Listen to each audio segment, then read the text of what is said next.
Hello friends, एक बार फिर से आपका स्वागत है आपके अपने दैनिक स्टडी पॉइंट यूट्यूब चैनल में। और देखिए आज एक बार फिर एक वीडियो लेकर आए हैं।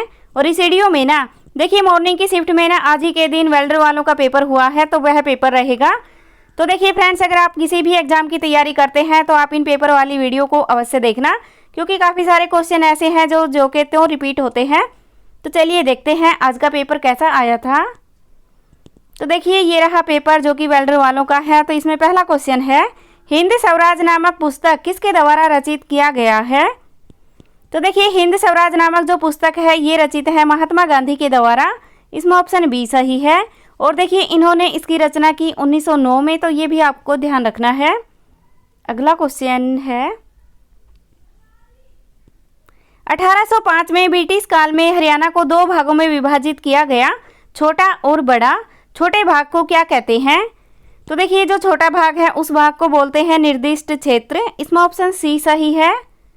अगला क्वेश्चन है, भारत में कौन सी मीठे पानी का बहुत बड़ा झील टेक्टोनिक विधि से बनी है। तो देखिए इसमें देखना है कि कौन सी ऐसी झील है जो मीठे पानी की झील है, तो वह आएगा वूलर झील। इसमें ऑप्शन ए सही है।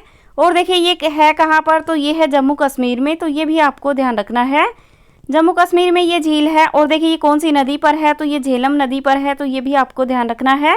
और देखिए जो नैनीताल और भीमताल है ये दोनों ही उत्तराखंड में है, तो ये भी आपको ध्यान रखना है। अगला क्वेश्चन है, 1963 की सीमित परीक्षण प्रतिबंध संधि में परमाणु हथियारों के परीक्षण पर प्रतिबंध नहीं लगता।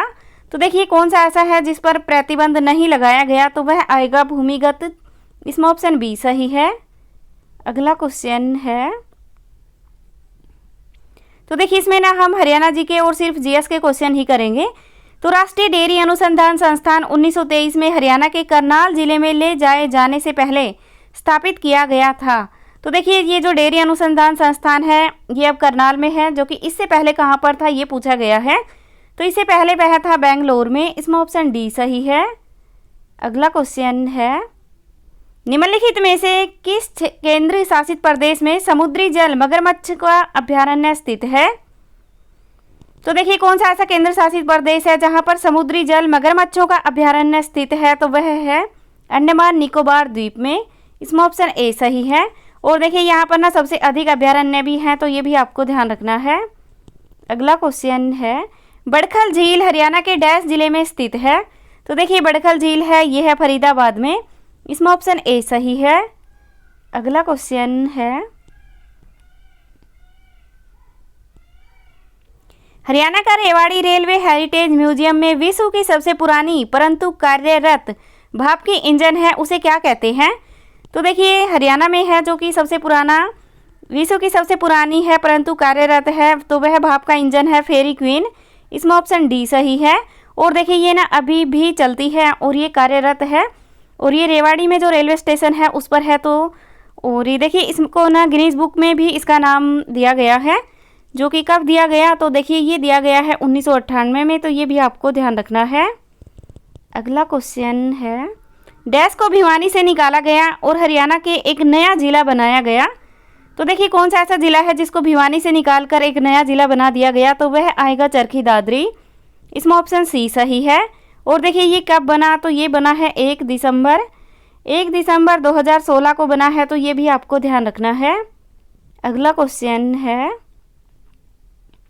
हरियाणा वन नीति वर्ष कब में बनाई गई। तो देखिए ये तो कितनी बार क्वेश्चन किया हुआ है। हरियाणा में जो वन नीति है ये 2006 में बनाई गई है। इसमें ऑप्शन डी सही है। अगला क्वेश्चन है, 1857 की पहली विद्रोह हरियाणा में किस स्थान पर आरंभ हुआ। तो देखिए ये क्वेश्चन भी कई बार रिपीट हुआ है और ये पहला विद्रोह हुआ अंबाला में। इसमें ऑप्शन ए सही है। अगला क्वेश्चन है, हरियाणा का प्रथम राज्यपाल कौन था। तो देखिए प्रथम राज्यपाल था वह था धर्मवीर। इसमें ऑप्शन सी सही है। और देखिए वर्तमान में ये जो राज्यपाल है कौन है, ये है श्री बंडारू दत्तात्रेय, तो ये भी आपको ध्यान रखना है। अगला क्वेश्चन है, निम्नलिखित में से कौन सी बाणभट्ट की रचना है। तो देखिए इसमें देखना है कि बाणभट्ट की जो रचना है वह आएगा हर्ष चरित्र। इसमें ऑप्शन ए सही है। ठीक है। और देखिए आपको ध्यान रखना है चंडी शतक है ये भी बाणभट्ट की रचना है, तो इसका भी आपको ध्यान रखना है। और देखिए सूरसागर है, ये है सूरदास की, जो कि सूरसागर, सूरसावली और साहित्य लहरी है, तो ये भी आपको ध्यान रखना है। अगला क्वेश्चन है,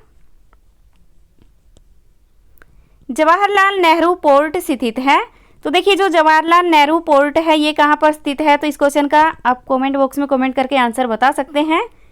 अगला क्वेश्चन है, निम्नलिखित में से कौन सा राष्ट्रीय राजमार्ग हरियाणा से होकर गुजरता है, दिल्ली और पंजाब में फाजिल्का को जोड़ता है। तो देखिए ये क्वेश्चन तो पहले भी आया हुआ है कि कौन सा ऐसा राष्ट्रीय राजमार्ग है जो फाजिल्का को जोड़ता है, तो वह आएगा NH10। इसमें ऑप्शन डी सही है। और देखिए वर्तमान में ना ये NH9 है, तो ये भी आपको ध्यान रखना है। और देखिए जो NH8 है ना, ये अब 48 के नाम से है, तो ये भी आपको ध्यान रखना है। अगला क्वेश्चन है,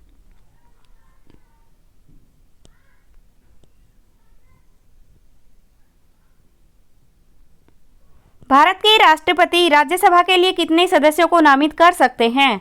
तो देखिए भारत के जो राष्ट्रपति हैं ये राज्यसभा के लिए जो सदस्य नामित कर सकते हैं ये कर सकते हैं 12। इसमें ऑप्शन सी सही है। और देखिए लोकसभा के लिए देखा जाए ना कितने सदस्य नामित कर सकते हैं, तो लोकसभा के लिए 2 कर सकते हैं, तो ये भी आपको ध्यान रखना है। अगला क्वेश्चन है, हरियाणा के फतेहाबाद जिले में निम्नलिखित में से किस उद्योग के लिए प्रसिद्ध है। तो देखिए इसमें उद्योग देखना है कौन सा ऐसा उद्योग है जो फतेहाबाद जिले के लिए प्रसिद्ध है, तो इनमें से तो ऑप्शन ए ही हो सकता है, सूती धागा। और देखिए या फिर इनमें से कोई नहीं भी हो सकता है। तो देखिए फ्रेंड्स अगर किसी को इसका सही आंसर पता है तो आप कमेंट बॉक्स में कमेंट करके बता सकते हैं। अगला क्वेश्चन है, यह माना जाता है कि भीष्म की प्यास बुझाने के लिए हरियाणा के इस गांव में अर्जुन ने गंगा को प्रकट किया था। तो देखिए अर्जुन ने जो गंगा को प्रकट किया ये किया है नरकतली में। इसमें ऑप्शन बी सही है। और देखिए ये है कहाँ पर, तो ये है कुरुक्षेत्र में, तो ये भी आपको ध्यान रखना है। अगला क्वेश्चन है, राजतरंगिणी पुस्तक किसके द्वारा लिखी गई। तो देखिए जो राजतरंगिणी पुस्तक है ये लिखी गई है कल्हण के द्वारा। इसमें ऑप्शन सी सही है। अगला क्वेश्चन है, आवयुह को पूरा कीजिए। तो देखिए इसमें क्या करना है ये आप निकाल सकते हैं।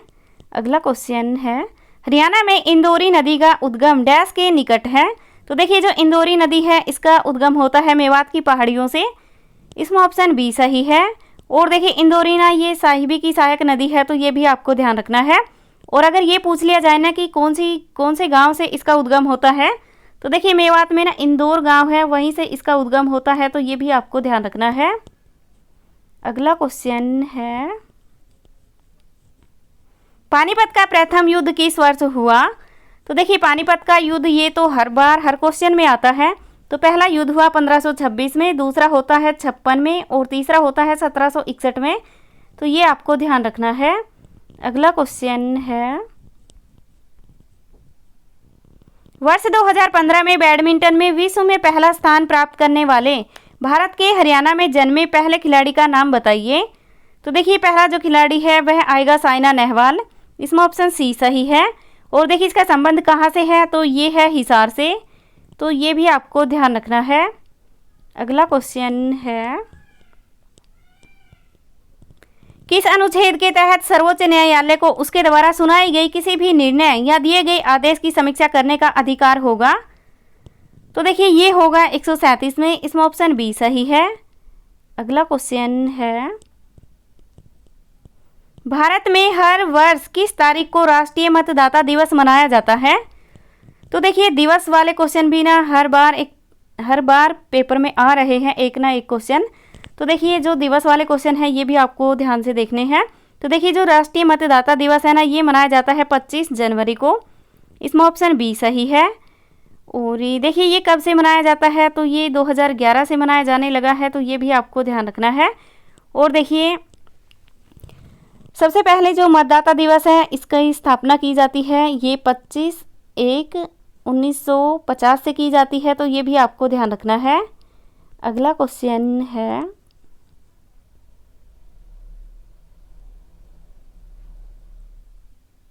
निम्नलिखित में से किस वास्तुकार ने चंडीगढ़ में नगर संग्रहालय की योजना बनाई। तो देखिए चंडीगढ़ के लिए जो नगर संग्रहालय की योजना बनाई है ये बनाई है ली कार्बूजियर ने। इसमें ऑप्शन सी सही है। अगला क्वेश्चन है, अंग्रेजों ने कहाँ सेंट जॉर्ज किले का निर्माण किया था? तो देखिए ये किया है मद्रास में, इसमें ऑप्शन ए सही है। अगला क्वेश्चन है, हरियाणा की यह नृत्य शैली गायकों द्वारा पूछे गए प्रश्नोत्तरी के रूप में संचालित होती है। तो देखिए कौन सी ऐसी शैली है जो प्रश्नोत्तरी के रूप में संचालित होती है? तो वह आएगा लूर, इसमें ऑप्शन सी सही है। और यह है ना होली के अवसर पर ही की जाती है, तो ये भी आपको ध्यान रखना है। अगला क्वेश्चन है, जब हरियाणा राज्य बनाया गया तो संपूर्ण राज्य की साक्षरता दर लगभग कितनी थी? तो देखिए इस क्वेश्चन का आंसर अगर किसी को पता है तो आप कमेंट बॉक्स में कमेंट करके बता सकते हैं, या फिर इसका आंसर बाद में बता दिया जाएगा। अगला क्वेश्चन है, निम्नलिखित को सुमेलित कीजिए। तो देखिए इसमें देखना है कि कौन सा डिवीजन में कौन सा जिला है, कौन सा नहीं है। तो देखिए नहीं है वाला है, ये तो नहीं है वाला देखना है कौन सा नहीं है। तो देखिए रोहतक में सोनीपत है, गुरुग्राम में पलवल, हिसार में फतेहाबाद है, अंबाला में मेवात। तो देखिए डी ऑप्शन ही सही रहेगा क्योंकि अंबाला है, इसमें मेवात नहीं आएगा। और देखिए वैसे तो गुरुग्राम में पलवल भी नहीं रहता, तो देखते हैं इसका बी या फिर डी दोनों ही आंसर सही हो सकते हैं। अगला क्वेश्चन है, rapid metro rail Gurugram limited के संबंध में निम्नलिखित में से कौन सा कथन सत्य है? तो देखिए भारत की पहली पूर्णतः निजी वित्तीय वाली मेट्रो है, सबसे बड़ा मेट्रो नेटवर्क है। इसे जनता के लिए 14 नवंबर 2012 को खोला गया था। तो देखिए इसमें ऑप्शन कौन सा सही रहेगा? तो इसमें ऑप्शन सही रहेगा, यह भारत की पहली पूर्णतः निजी वित्तीय न्यायावली मेट्रो है। तो देखिए इसमें ऑप्शन ए ही सही हो सकता है। और देखिए अगर किसी को सही आंसर पता है तो आप कमेंट बॉक्स में कमेंट करके बता सकते हैं। अगला क्वेश्चन है, हरियाणा में ओटू बैराज किस नदी पर स्थित है? तो देखिए जो ओटू बैराज है ये स्थित है घग्गर हकरा पर, इसमें ऑप्शन बी सही है। और देखिए ये देखा जाए कि ओटू बैराज है कहाँ पर, तो ये है सिरसा डिस्ट्रिक्ट में, तो ये भी आपको ध्यान रखना है। अगला क्वेश्चन है, करनाल का युद्ध 1739 में भारत के मुगल शासक मोहम्मद शाह और डैश के बीच लड़ा गया था। तो देखिए करनाल का जो युद्ध है ये मोहम्मद शाह और नादिर शाह के बीच लड़ा गया था, इसमें ऑप्शन ए सही है।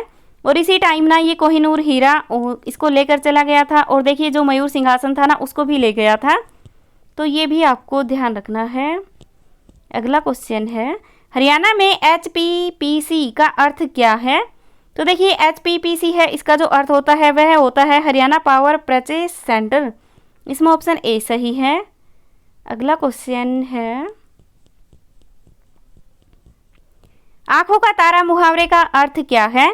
तो देखिए इसका अर्थ होता है बहुत प्यारा, इसमें ऑप्शन बी सही है। वाक्य के सभी अंगों को अलग अलग करके लिखना ही क्या कहलाता है? तो देखिए यह वाक्य विश्लेषण कहलाता है, इसमें भी ऑप्शन बी सही है। छात्र प्रतिदिन पढ़ते हैं, यह वाक्य क्रिया विशेषण के लिए किस भेद का उदाहरण है?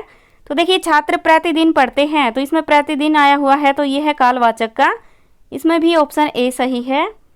अगला क्वेश्चन है, हरा विशेषण शब्द है, इस भाववाचक संज्ञा रूप क्या है? तो देखिए हरा का जो विशेषण शब्द है ये किसकी विशेषता बताता है?